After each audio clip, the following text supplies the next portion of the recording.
کہہ دو کہ ہم کو کوئی مصیبت نہیں پہنچ سکتی بجز اس کے جو اللہ نے ہمارے لیے لکھ دی ہو، وہی ہمارا کارساز ہے، اور مومنوں کو تو اللہ ہی پر بھروسہ رکھنا چاہیے۔ کہہ دو کہ تم ہمارے حق میں 2 بھلائیوں میں سے ایک کے منتظر ہو، اور ہم تمہارے حق میں اس بات کے منتظر ہیں کہ اللہ یا تو اپنے پاس سے تم پر کوئی عذاب نازل کرے یا ہمارے ہاتھوں سے تمہیں عذاب دلوائے، سو تم بھی انتظار کرو، ہم بھی تمہارے ساتھ انتظار کرتے ہیں۔ کہہ دو کہ تم مال خوشی سے خرچ کرو یا ناخوشی سے، تم سے ہرگز قبول نہیں کیا جائے گا، تم نافرمان لوگ ہو،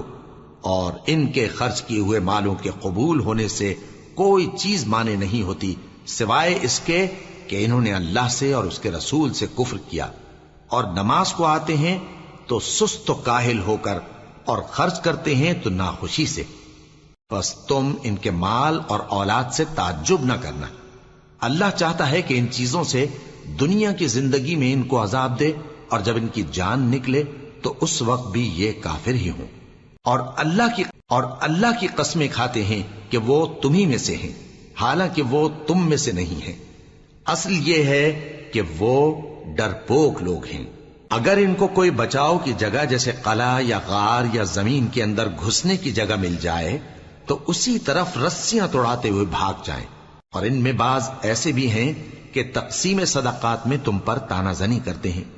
اب اگر ان کو اس میں سے خاطر خواہ مل جائے تو خوش رہیں، اور اگر اس قدر نہ ملے تو جھٹ خفا ہو جائیں،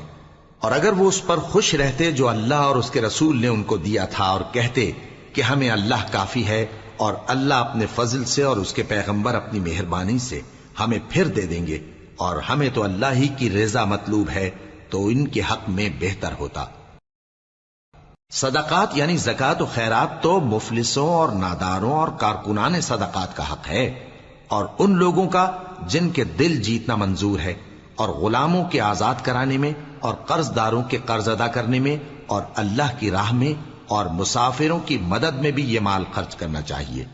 یہ مصارف اللہ کی طرف سے مقرر کر دیے گئے ہیں، اور اللہ جاننے والا ہے، حکمت والا ہے۔ اور ان میں بعض ایسے ہیں جو پیغمبر کو ایذا دیتے ہیں اور کہتے ہیں کہ یہ شخص نرا کان ہے۔ ان سے کہہ دو کہ وہ کان ہے تو تمہاری بھلائی کے لیے، وہ اللہ کا اور مومنوں کی بات کا یقین رکھتا ہے، اور جو لوگ تم میں ایمان لائے ہیں ان کے لیے رحمت ہے، اور جو لوگ اللہ کے رسول کو رنج پہنچاتے ہیں ان کے لیے عذاب علیم تیار ہے۔ مومنوں، یہ لوگ تمہارے سامنے اللہ کی قسمیں کھاتے ہیں تاکہ تم کو خوش کر دیں، حالانکہ اگر یہ دل سے مومن ہوتے تو اللہ اور اس کے پیغمبر اس بات کے زیادہ حقدار ہیں کہ یہ انہیں خوش کریں۔ کیا ان لوگوں کو معلوم نہیں کہ جو شخص اللہ اور اس کے رسول سے مقابلہ کرتا ہے تو اس کے لیے جہنم کی آگ تیار ہے جس میں وہ ہمیشہ جلتا رہے گا، یہ بڑی رسوائی ہے۔ منافق ڈرتے رہتے ہیں کہ ان کے بارے میں کہیں کوئی ایسی صورت نہ اتر آئے کہ ان کے دل کی باتوں کو ان مسلمانوں پر ظاہر کر دے۔ کہہ دو کہ ہنسی کیے جاؤ، جس بات سے تم ڈرتے ہو اللہ اس کو ضرور ظاہر کر دے گا،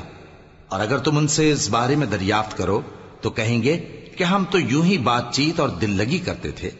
کہو کیا تم اللہ اور اس کی آیتوں اور اس کے رسول سے دل لگی کرتے تھے؟ عذر مت پیش کرو،